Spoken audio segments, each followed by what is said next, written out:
How to make a U-turn in 6 easy steps.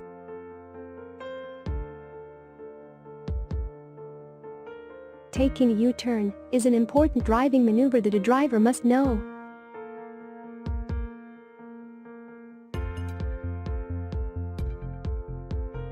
Here are 6 easy steps to teach you how to make a safe U-turn on any roads.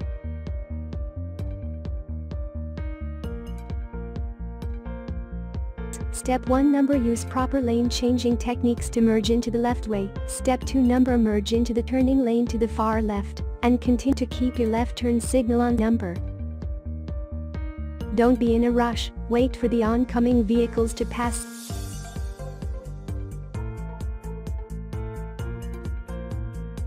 Step 4. Keep a check on other vehicles turning into the lane for a safe turn.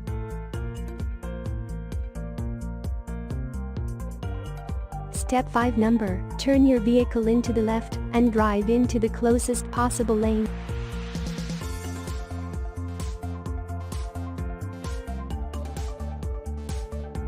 Step 6. Complete your U-turn, return to the normal speed, and turn off your turn signal. To practice more such driving maneuvers, book a free class with our trainers now. Visit uw.carlearner.com and choose your instructor, date, time.